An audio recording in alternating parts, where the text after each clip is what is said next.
Welcome to our latest little segment of the Unity magazine, and Kimerie, today we're going to talk particularly about the Silent Unity booklets. It's not something we often talk about on this little program, but we've noticed in recent months that the Silent Unity magazine, or the booklets that we send out, in the past they've been on general things like love and prayer and meditation and general topics, but in the last few months Silent Unity in America have been publishing booklets on more specific themes, which is interesting and has been quite popular, hasn't it? So do you want to say a bit more about that, and also about the latest ones that are coming and that we're distributing at the moment? Absolutely. Well, it definitely has been a conscious choice. The most recent one that they released is Never Alone. They've called it a special edition, but it's about facing cancer with faith. And they really have focused that booklet on people that are experiencing cancer and those that are caring for people going through cancer, with daily word readings and articles, all focused on that one issue that so many people experience. So as you say, it is becoming a trend. We've certainly noticed it this year, and it's something they're going to continue doing. So yeah, so if someone's going through something like cancer or knows someone that is, it's a wonderful booklet that really, like Daily Word, is really supportive, but really focuses in, hones in on this particular situation. Because the word that's often used, or the little phrase that's often used for unity, is practical Christianity, and here's a situation where people are facing very immediate needs, and of course on the prayer line we get many callers with very, very particular needs, and it's good that Silent Unity can respond with very particular sorts of prayers and reflections on life's challenges, on particular challenges that we face in life.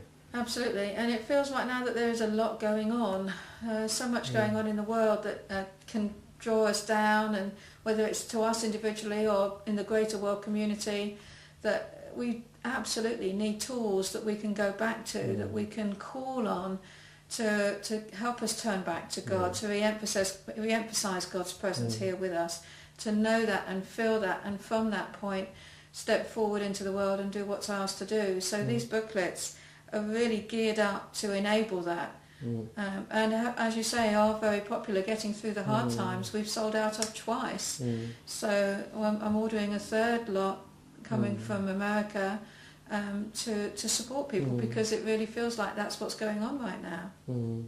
And people, I notice we know several people in Unity who actually keep their booklets, and like a little library. And of course that's the thing.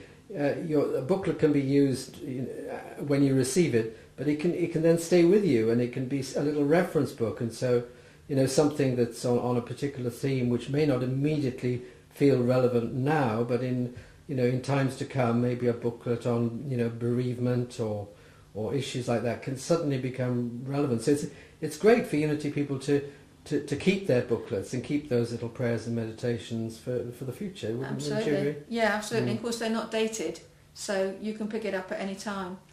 And the articles are so life-affirming, so they're real. They're written by ministers and leaders that have gone through these situations and applied Unity principles and practices to help them come out the other side. And it's really heartwarming to read some of these stories and see what people did, how they responded, and how their lives changed afterwards.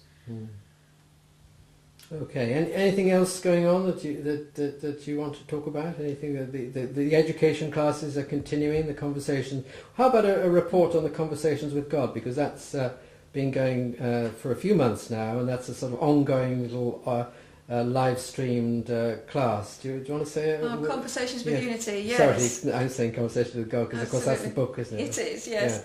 Yes. Well, our Conversations with Unity are great because they're so informal. They're very relaxed, and we had our recent one was just last night, and the lady that wanted to lead it wanted to talk about astrology and how is that relevant on our spiritual journey. Is it something that we do in Unity? So it was a really vibrant conversation, and it's lovely because we get perspectives from all different angles and people's experiences, and it is a fun way to get together in Unity. So it's not just a formal class, but much more of an open conversation. And people can just join as and when they fancy the idea. Yes, we had a lovely lady join us last night that we haven't seen for quite a while. Downloaded Fuse, got it set up, joined us and took part. So we're not having one in August, we're having the summer month off, but we start again in September, and Pete wants to talk about reincarnation, which is something we don't talk about a lot in Unity, but is part of the background of Unity belief and tradition. So that also should be a really interesting conversation that everyone is invited to take part in and share in if they've got thoughts they want to It's not like joining a curriculum, it's just like a regular club. Club is perhaps not the right word for it, but it's a little regular thing that people can just click onto and be part of, and then not necessarily stay. They can sort of take time off from it and then come back to it if they want. Absolutely, if the subject feels they're interested in. Yes, that's to say. That's right. Absolutely. Great, wonderful. Well, we're going to go out now and enjoy the sun, yes? And actually this rain, which is well needed. I know, it's our first day of rain, but there you go. That's the variety of life. Eh? Yes. Okay, well, I'll see you again soon in Thank you, Steve. in a few weeks' time. Thank you. Bye-bye. Bye-bye.